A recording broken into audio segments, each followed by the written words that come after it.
Sudah Pak, terima kasih. Oke. Nah, gini ya, pada kali ini ya dengan adanya teknologi ya itu membuat karakteristik dari organisasi itu jadi shifting yang biasanya organik ya seperti biasa gitu kan, strukturnya itu kaku, sekarang sebagian besar itu based on project. Contohnya apa? Seperti Google. Google itu mereka strukturnya itu sangat sangat bisa dibilang struktur tetapnya cuma sedikit gitu. Mereka berdasarkan project. Misalnya project Google Meet gitu ya. Bagaimana Google itu bisa keep up dengan situation ya karena project itu tadi. Kalau kalian tahu ada beberapa juga project-project Google yang tidak terlalu berhasil ya. Tapi sebagian besar sih project-projectnya Google seperti Google Translate. Google Translate itu kualitasnya sekarang itu jauh lebih meningkat ya dibandingkan 5 tahun yang lalu. Jadi kalau saya nggak salah ya, Google Translate itu mereka menggunakan feedback dari orang yang menggunakan Google Translate. Jadi misalnya kalian punya satu paragraf, kalian masukkan ke Google Translate, terus Google Translate merubah dari bahasa Indonesia ke bahasa Inggris. Nah, kalian bisa mengedit. Nah, editan itulah yang digunakan untuk memperkaya atau memperbaiki kualitas dari terjemahan dan sebagainya gitu. Masing-masing tim mengembangkan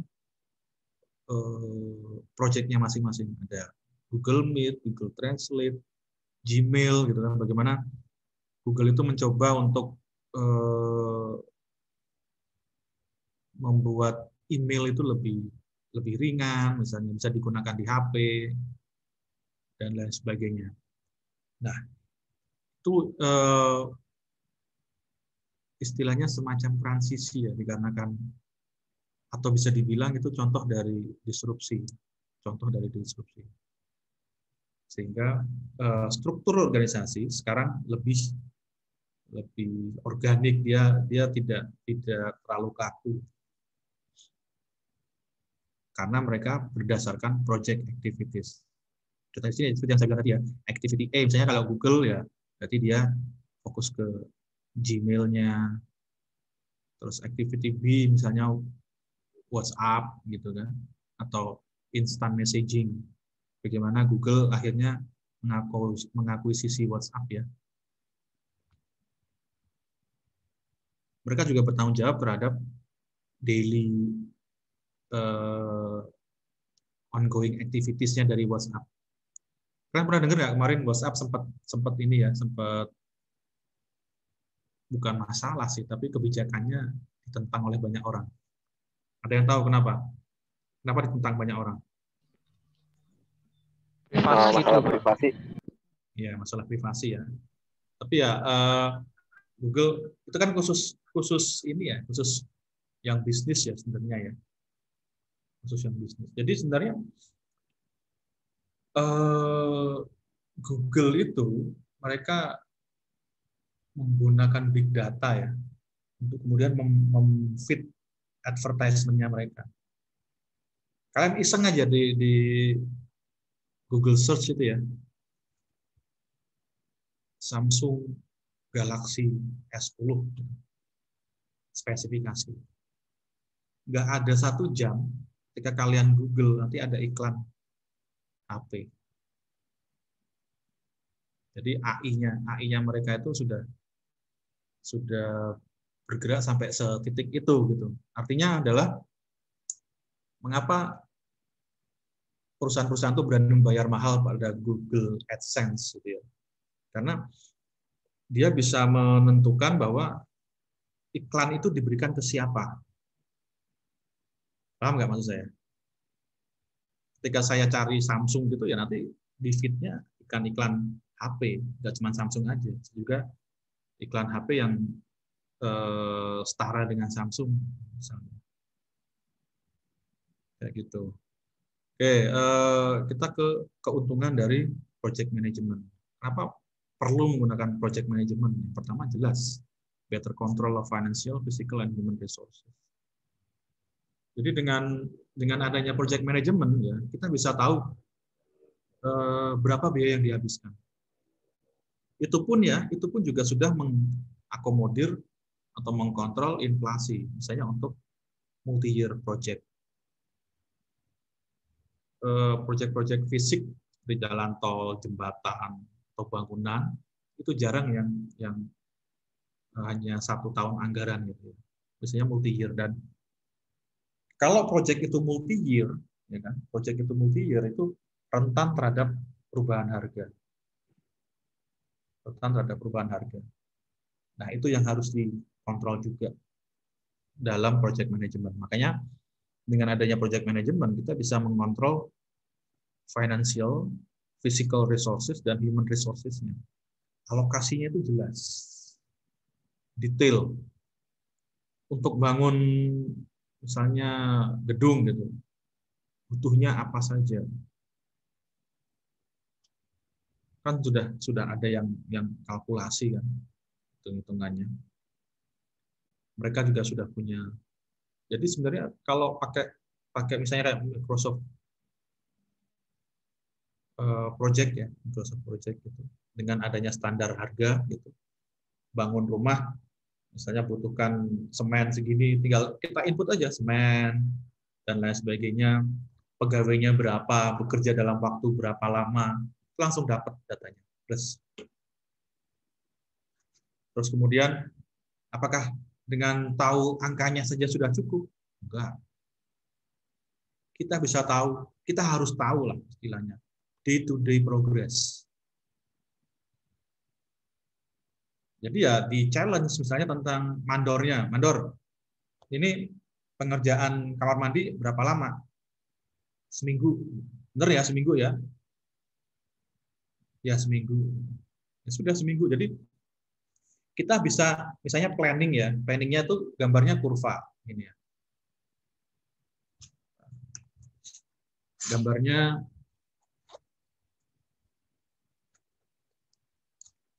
saya coret-coret aja lah. Misalnya gini, kita asumsi ya ini kurva. Progresnya akan seperti ini. Misalnya ini perencanaan ya. Nah, dari sini kita bisa melihat realisasinya. Apakah realisasinya itu terlambat atau tidak? Ini waktu ya. Ini progres. Jadi apakah progresnya itu di atas? Kalau di atas berarti selesai sebelum waktunya. Atau di bawah? Kenapa ini penting? Ini penting untuk memastikan bahwa konsumen kita yang membutuhkan servis kita itu senang. Kalau senang, yang terjadi apa? Repeated order.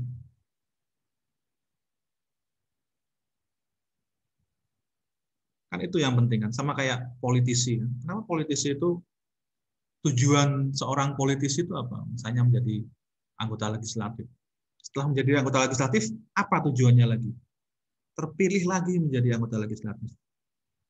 Demikian juga dengan perusahaan. Kenapa perusahaan itu menerapkan project management? Ya, salah satunya adalah meningkatkan kualitas, sehingga kalau kualitasnya meningkat dengan biaya yang sama, maka bisa kemungkinan terjadi repeat order.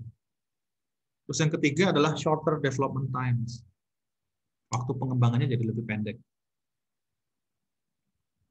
Terus ini ya tadi yang saya bilang ya, lower cost dan meningkatkan produktivitas, karena terpantau. Begitu progresnya itu behind schedule, itu langsung tahu, monitoringnya gampang.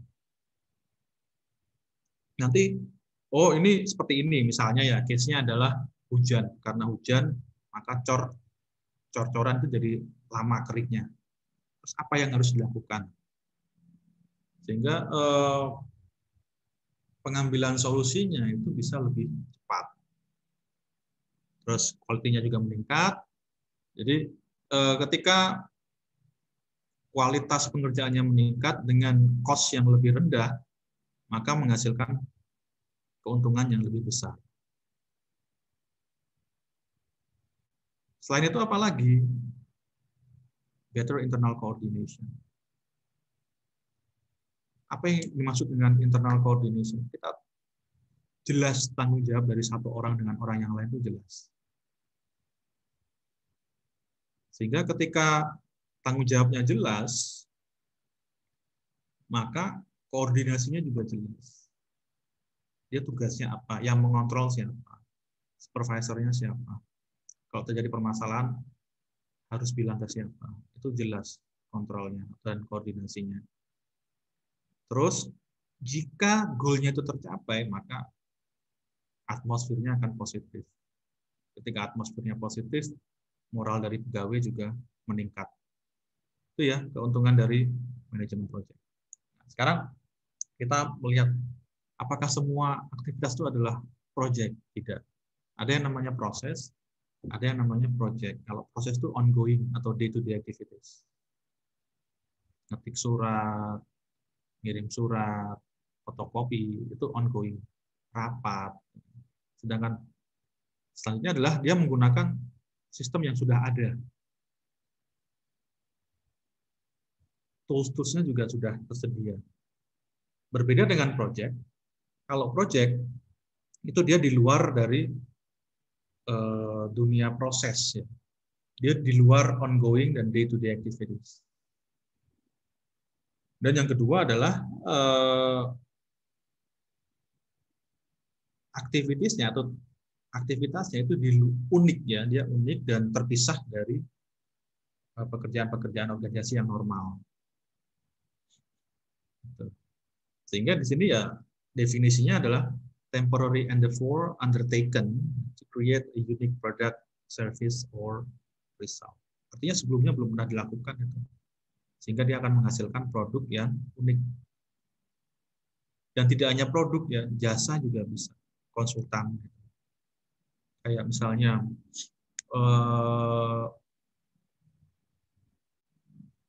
pengembangan IT di PK Instan gitu. Itu bisa pakai manajemen proyek atau project management. Kalau ada pertanyaan langsung aja ya. Ini karakteristiknya ya, attributesnya. Itu tujuannya itu unik, terus dia temporary ya. Begitu selesai ya sudah. Kemudian dia dikembangkan menggunakan elaborasi yang progresif. Ya. Terus membutuhkan resources, seringkali dari beberapa area. Jadi misalnya ada satu perusahaan, dia terdiri dari 3 divisi.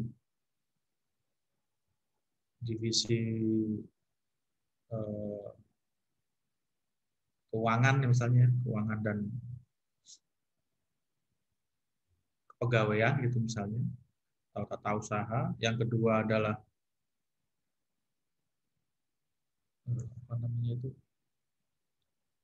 operasional, yang ini atau istilahnya pegawai pabrik gitu kan. Yang ketiga adalah marketing gitu misalnya. Nah, project itu membutuhkan kolaborasi dari tiga divisi tersebut. Bahkan mungkin bisa juga ngambil dari tempat yang lain. Dan itu sangat didorong gitu.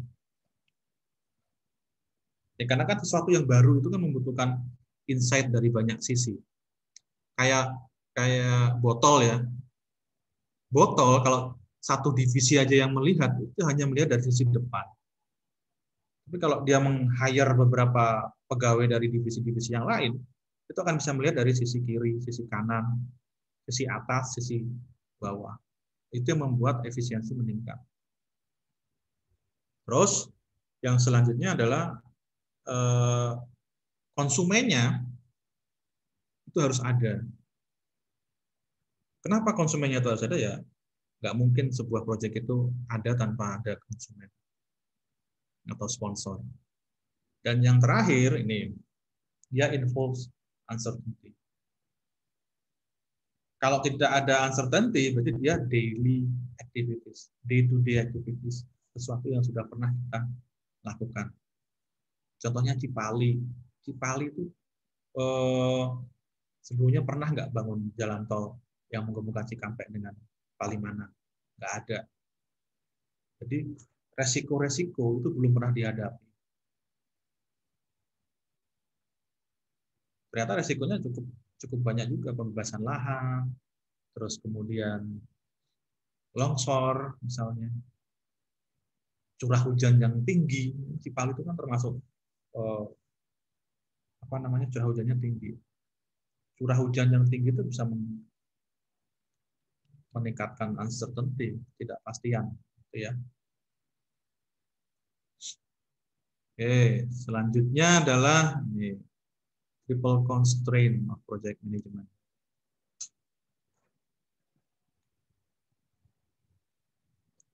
Nah, sekarang seperti yang saya bilang tadi ya, kalau saya tadi bilang karena tugas kalian, maka constraint-nya cuma dua, yaitu scope, ya, scope dan time. Tapi kalau sudah berkembang ke uang, gitu kan, butuh uang, makanya kemudian muncul yang namanya cost. Jadi project management yang bagus itu harus bisa mencapai scope goal, cost goal, dan time goal. Jangan sampai tujuannya tercapai, tapi waktunya molor. Atau tujuannya tercapai, waktunya tepat, biayanya membengkak jauh lebih besar. Dan tetap ya, tujuan utamanya adalah satisfying the project sponsor. Biayanya boleh keluar dari anggaran selama sponsornya setuju. Dan kita memberikan alasan yang misalnya apa ya? Misalnya karena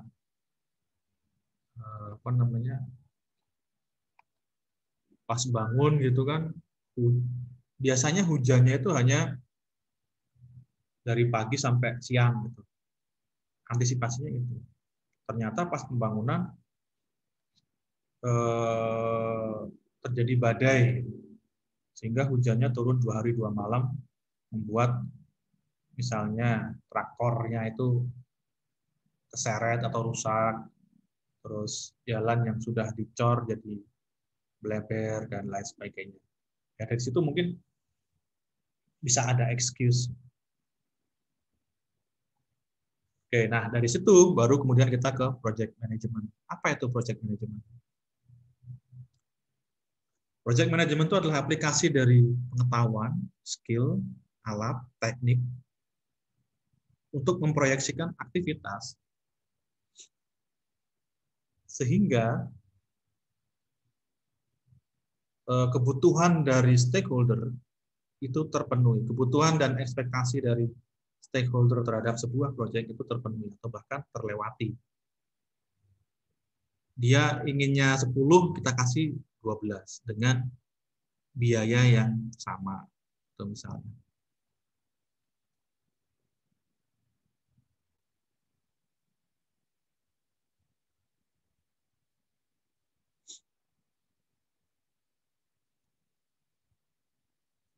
Oke.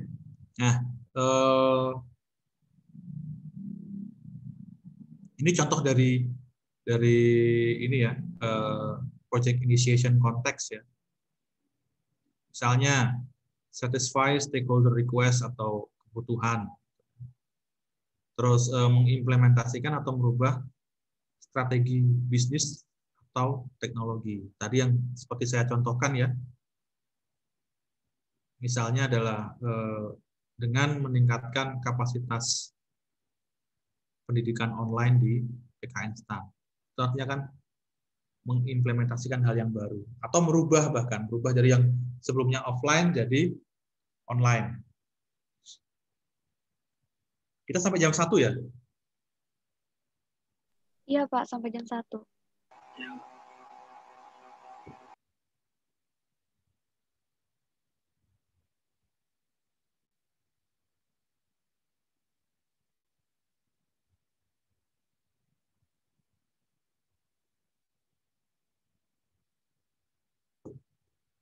Terus yang terakhir adalah menciptakan atau meningkatkan atau memperbaiki produk, processes, atau services.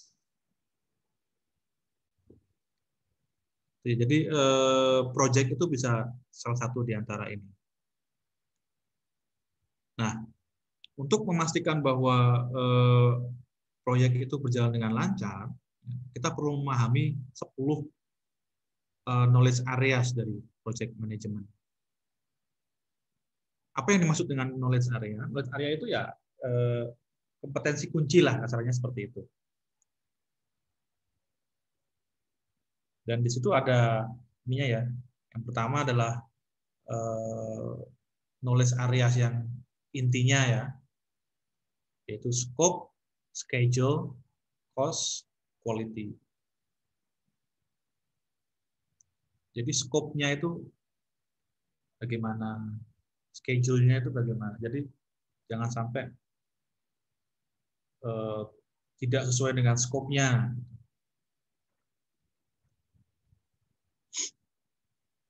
Nah, sekarang apa yang dimaksud dengan scope management? Gitu. Scope statement. Jadi scope management itu ya istilahnya apa ya kalau bisa saya bilang?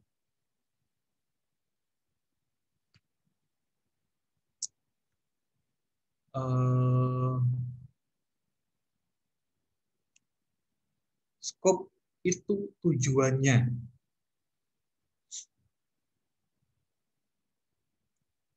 Scope itu tujuannya. Kok di saya ini ya, slide-nya ini nggak hilang nggak? Share screen-nya apa sekarang? Masih slide-nya kok, Pak. Masih slide-nya, Pak. Masih slide-nya ya. Tempat saya ini ya.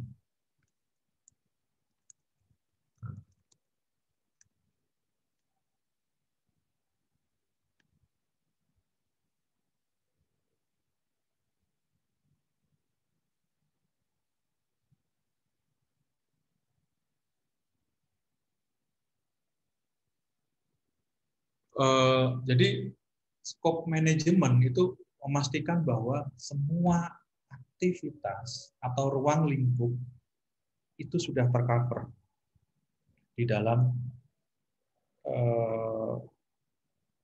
project manajemennya. Misalnya ya ini ya, kalian mau bikin rumah. Skopnya itu kalian menggunakan ruangan, gitu ya. Kalian menggunakan ruangan. Berarti yang ininya apa saja, aktivitasnya apa saja.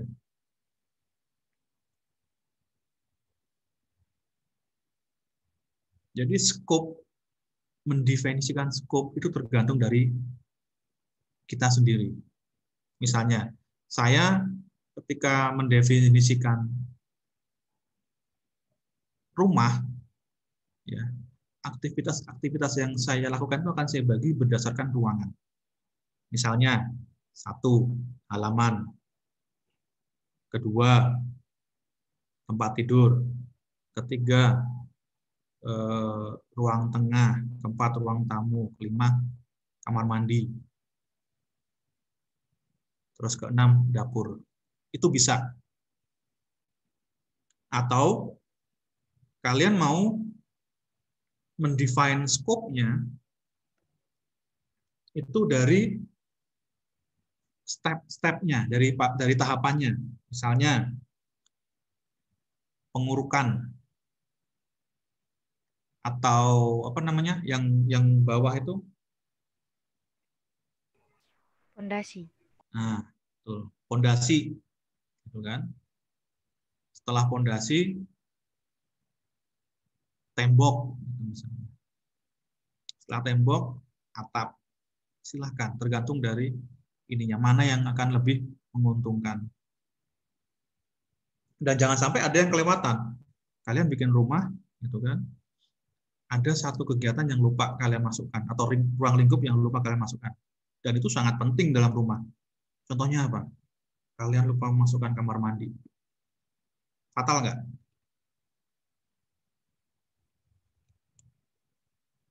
Menurut kalian fatal nggak lupa memasukkan kamar mandi? Fatal, Pak. Fatal. Fatal. Pak. Atau sudah masuk ke kamar mandi, tapi lupa membuat septic tank. Terus limbahnya mau dibuang kemana gitu kan?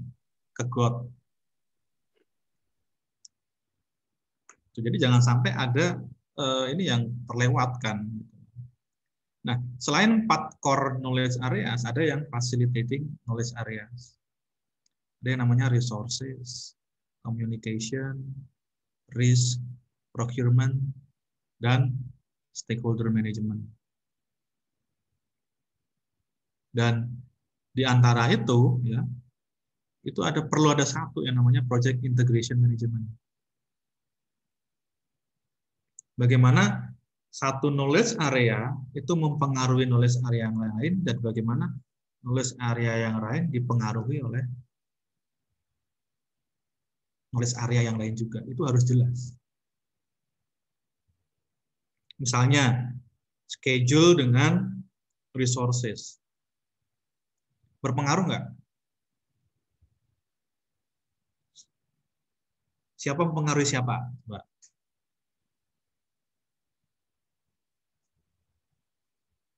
Apakah schedule mempengaruhi resources?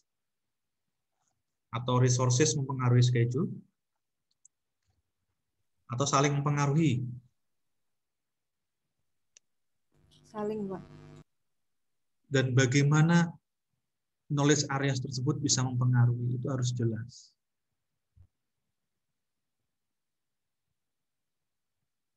Atau schedule dengan procurement, dengan pengadaan.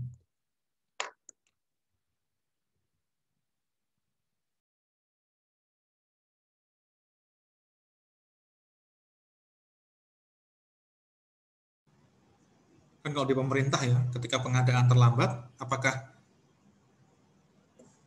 dikarenakan satu dan lain hal gitu, misalnya ketika di pengadaan pertama nggak ada yang apply, terus di pengadaan kedua baru ada yang apply, apakah kemudian membuat itu mundur? Schedule-nya pasti mundur nggak?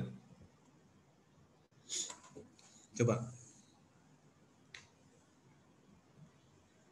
Kalau procurement-nya mundur, apakah kemudian schedule-nya mundur? Mundur, Pak. Iya, Pak. Belum tentu. Bagaimana kalau misalnya ada satu atau beberapa orang yang memang ahli dalam bidang procurement. Jadi space waktunya itu sudah diperkirakan. Paham nggak maksudnya? Jadi kalau normal ya procurement itu misalnya seminggu, itu disetting 2 minggu gitu, jaga-jaga jika tidak ada yang apply. Nangkap nggak maksud saya? Jadi ketika setting schedule itu juga harus disesuaikan dengan resiko-resiko yang ada. Kayak contohnya tahun 2015 belum ada gedung di Indonesia, ini misalnya ya, yang menerapkan fire emergency system. Pada saat itu Kementerian Keuangan berdasarkan risk management itu menyatakan bahwa salah satu resikonya adalah kebakaran gedung. Jadi kalau gedungnya kebakaran, resikonya apa? Kerugian yang terjadi apa?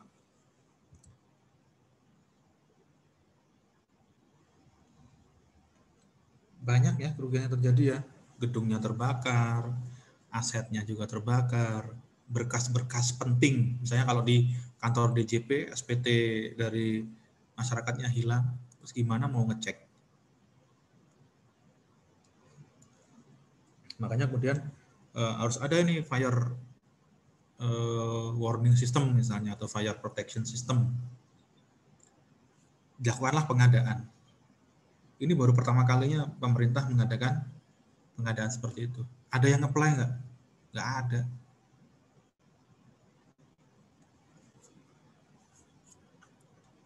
Terus ending-endingnya apa? Ya sudah bangun gedung tanpa fire protection system. Nanti di tahun depannya diadakan lagi. Terus apakah diadakan seperti biasa? Enggak. Tim pengadaannya harus memantau atau memastikan bahwa di Indonesia itu memang ada. Kalau di Indonesia nggak ada, ya sudah, berarti pengadaannya pengadaan luar negeri. Dengan melihat risiko yang ada. Dan perlu digarisbawahi bahwa walaupun ada core, ada facilitating, semuanya itu penting. Knowledge areas-nya itu semuanya penting.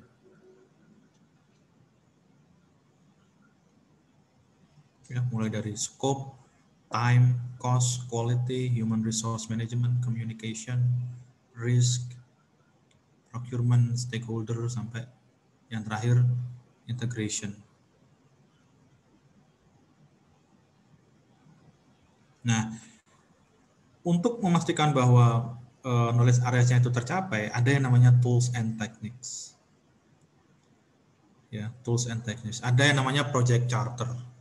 Project charter itu di situ men-state adanya goals yang ingin dicapai itu apa. Kayak yang saya bilang tadi ya, contohnya adalah buat policy brief, ya, buat policy brief dengan struktur sebagaimana tercantum dalam perkalan nomor ini dengan jumlah halaman 10 sampai 15 halaman. Terus di situ di state bahwa font hurufnya itu Times New Roman, fontnya 12, spasi 1,5. Terus dalam bahasa Inggris. Itu tercantum di mana? Project Charter. Kemudian untuk scope, ya, scope-nya itu bisa di scope statement, bisa juga di WBS. Di WBS itu namanya, istilahnya adalah work breakdown structure. Nanti bisa kalian search WBS itu apa. Terus setelah WBS kita bikin urutannya. Kan ada aktivitas yang tidak bisa dimulai sebelum aktivitas yang lain berjalan. Ada yang bisa memberi contoh nggak? Ada aktivitas yang belum bisa dilakukan ketika aktivitas lain belum dimulai. Atau ada aktivitas yang belum bisa dilakukan ketika aktivitas yang lain itu selesai.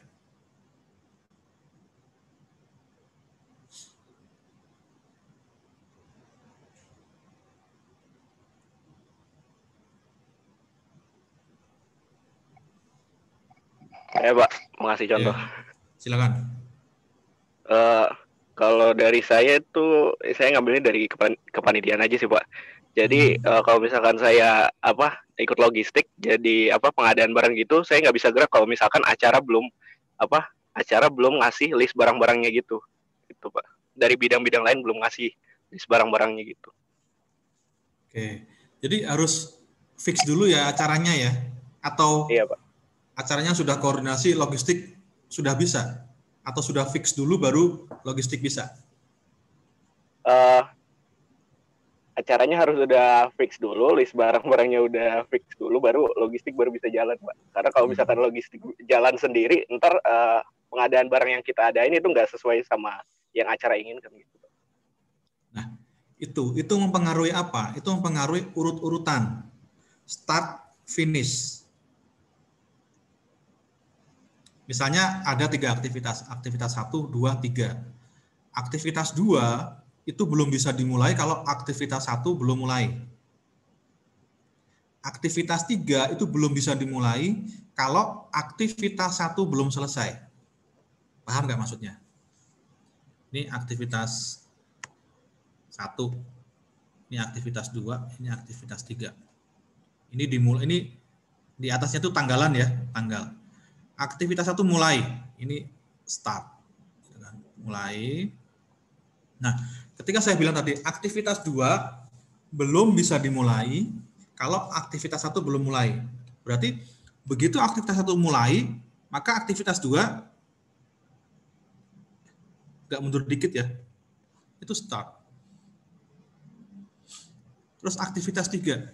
Aktivitas 3 itu belum bisa dimulai kalau aktivitas 1 belum selesai. Berarti ini finishnya kapan? Oh, di sini nih, finish. Nah, ketika finishnya di sini, baru aktivitas 3 baru bisa start. Atau mungkin aktivitas 4, ada lagi yang baru. Aktivitas 4 itu baru bisa dimulai kalau aktivitas 1 dan aktivitas 2 selesai. Saya finish di sini.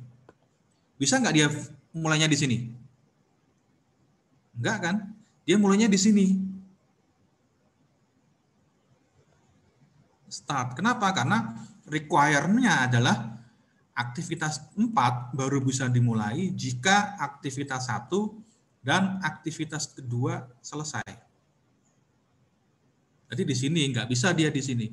Nah, setelah semua ini kalian susun, kalian bisa memperkirakan berapa lama itu selesai. Nangkap nggak maksud saya? Jadi dari skop aktivitas-aktivitas itu, kalian tentukan hubungannya, nanti akan muncul dalam bentuk Gantt chart. Setelah selesai Gantt chart-nya, nanti lanjut ke change scheduling.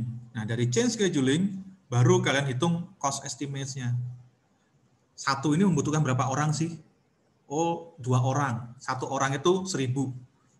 Berarti kalau dalam 1 hari, karena membutuhkan 2 orang, 2.000. Nah, aktivitas 1 itu berapa lama? 10 hari.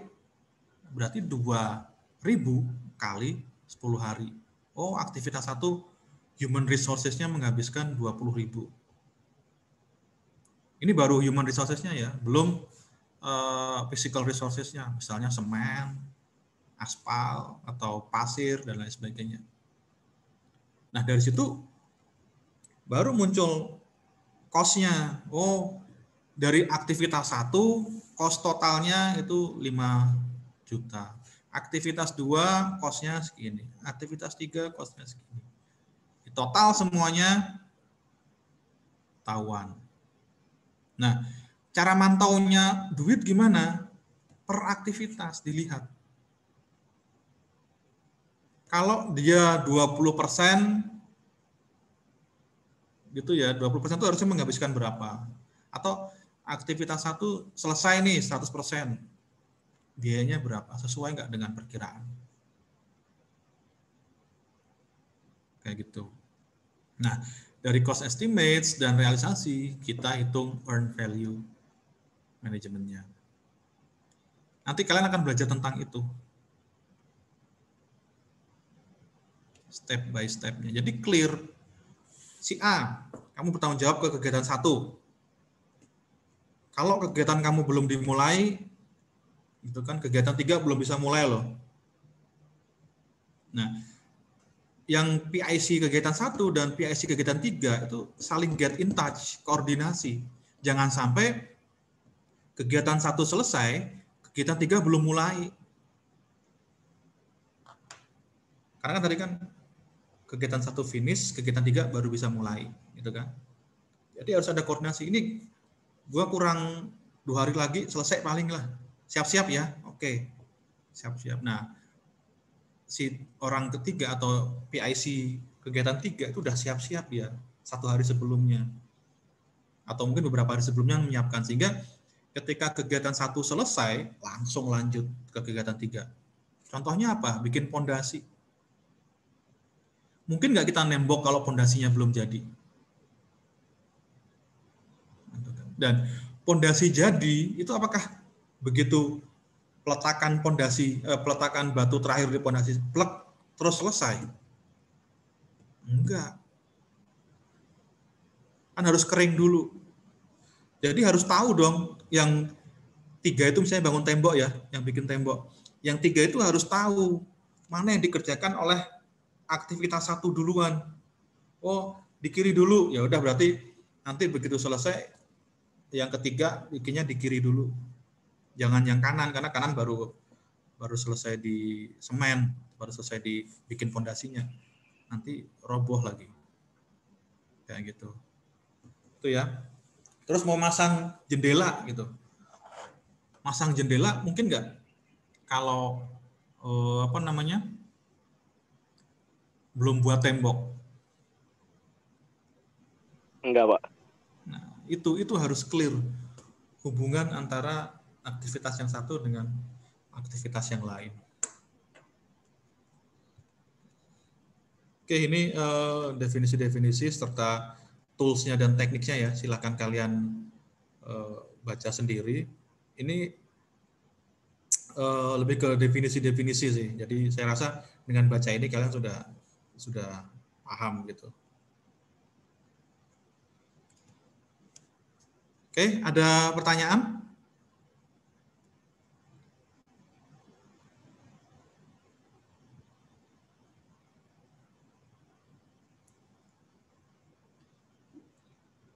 Itu ya. Jadi manajemen proyek itu menarik ya. Dia bukan ke knowledge ya sebenarnya, dia lebih ke skill sih. Lebih ke skills. Makanya yang di PUPR ya, terutama yang bertanggung jawab terhadap pembangunan itu, mereka punya skill manajemen proyek. Bahkan kalau kalian punya itunya, sertifikasinya, itu kalian bisa jadi konsultan untuk project management. Oke? Udah mau jam 1, ada pertanyaan? Saya, Pak, izin bertanya, Pak. Ya, silakan. Jadi kan kalau kita bikin project itu kan harus memperhatikan schedule tuh, Pak. Nah, di dalam schedule juga kita harus bikin antisipasi waktunya gitu, Pak. Nah, misalkan kayak ada hal-hal tidak terduga kayak pandemi kayak gitu, itu diperhitungkan juga nggak, Pak? Soalnya kan itu datang kayak tiba-tiba gitu, Pak. Kita nggak tahu kalau bakal ada pandemi dan lain sebagainya gitu, musibah gitu, Pak. Oke. Kalau musibah itu istilahnya apa? Force majeure kan? Force majeure. Iya, Pak. Bahkan asuransi pun tidak akan mau diklaim karena terjadi force majeure. Artinya, ketika terjadi force majeure, itu akan ada beberapa pilihan. Kayak yang di tahun 2020 ya, seperti kalian tahu, ada banyak proyek pemerintah yang akhirnya di stop. Karena faktor apa? Biaya misalnya. Atau kedua karena faktor prioritas. Jadi misalnya jembatannya roboh. Kalau ada pandemi, tetap bangun jembatan atau enggak? Kalau menurut kalian, tetap bangun jembatan enggak? Kalau saya tetap harus bangun jembatan. Kalau enggak ya konektivitas dua wilayah itu terhenti. Enggak ada, artinya adalah ada atau tidak adanya pandemi itu tetap dibutuhkan. Beda dengan misalnya yang di cancel itu rumah dinas. Masuk program prioritas enggak itu rumah dinas? Enggak kan? Ya kan kalau misalnya memang butuh rumah dinas dan enggak ini ya sudah kontrak aja, ngapain sih? Kan bukan prioritas kayak gitu. Itu ya. Jadi untuk force majeure itu biasanya ada klausul sendiri, Pak Iwan. Itu di mana adanya di project charter.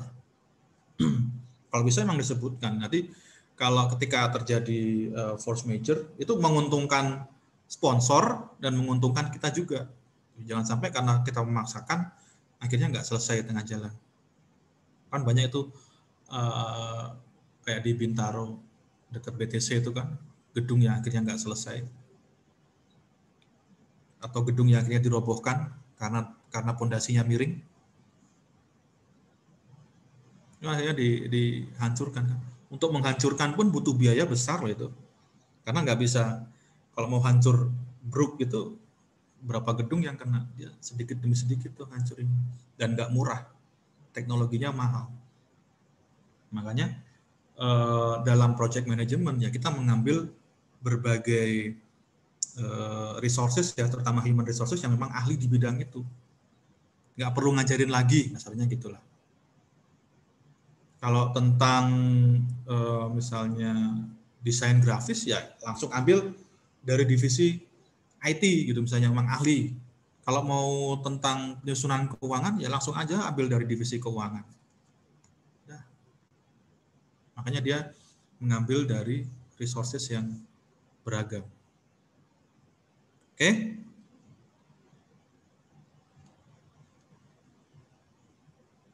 Sudah bisa saya akhiri? Itu ya. Jadi di manajemen proyek ini akan banyak prakteknya nanti. Ya untuk awal-awal bear with me lah istilahnya, kalian harus paham teorinya dulu, jangan sampai bikin ternyata tidak sesuai. Oke? Itu saja dari saya. Nanti kalau ada tugas saya akan sampaikan di WA Group ya. Oke, waktunya sudah jam 1, saya akhiri. Sampai jumpa di minggu depan ya.